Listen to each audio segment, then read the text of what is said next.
right? Mhm. So first you have to quiet the mind in order to see what's beyond the mind.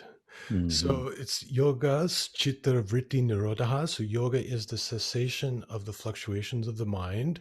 Mhm. Tada drashtuhu svarupe avushnanam. So that the soul can be revealed. Yeah. And at this moment of yoga, there is no confusion about who you really are. At all other times, there's confusion. So Mhm. whenever the mind is working, we're always can get confused about who we really are. It's only when the mind is quiet that we can see through and see, oh, there's something else, and in Patanjali's Yoga Sutra, he calls it the drashta, the seer. So the seer within, elsewhere called Atman or Purusha. But I love that, the seers. And I think that's why I like the yogis and the shamans, because they're usually people of very few words. It's all about learning through direct experience. And so you need to find a good teacher in order to show you how to practice yoga so that you can have the experience.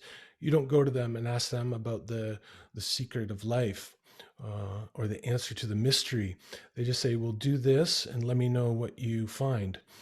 And I think it's a lot with the good shaman. They're not going to be the ones leading the webinars and doing the talking tours. They're the guys who are just so chill and at peace with themselves that they don't have a lot to say. Because when you get down to it, I don't think there is a lot to say. We love to make things way more complicated than they are. And we like to try to define things that are undefinable, and that keeps us like chasing our tails, like dogs in the yard. So I wanted to keep the book short and sweet and just give like kind of the straight goods, like just enough to help people see these same connections and maybe get them interested in a different approach to yoga and maybe also a different approach to plant medicine, because I think that's something I end up offering too, is a little alternative perspective to the whole um, idea of plant medicine as it started to propagate in our culture. And I see a lot of similarity to what happened with the commercialization and popularization of yoga in the West, which happened, from like 1970s into the 90s. And then there was this huge boom where yoga studios cropped up on every block, uh, every corner that wasn't occupied by a Starbucks, there was a yoga studio. I started to see some of the same patterns in the plant medicine or psychedelic world.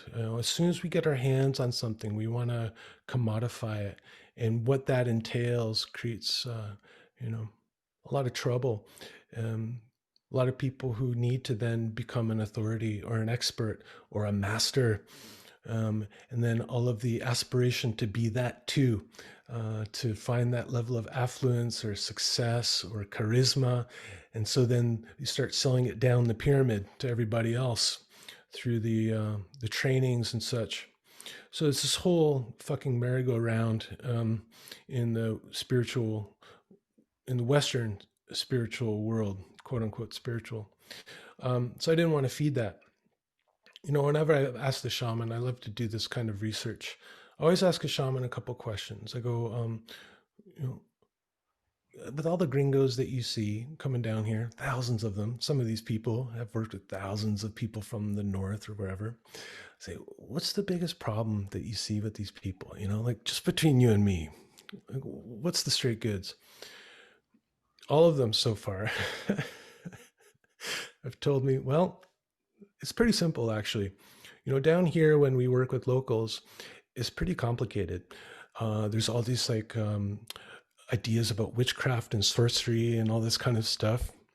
You got the bad spirit from that tree that you pissed on the other day. Like it's really complicated, right? It's like with the gringos, pretty simple actually.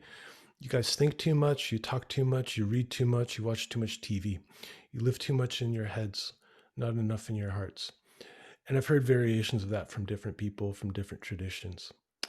Basic thing is you guys think way too fucking much and it's causing you a lot of problems. All of your distress, if you just stop that, you'll find actually there's not much of a problem at all.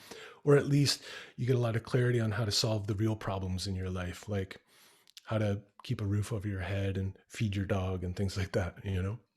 But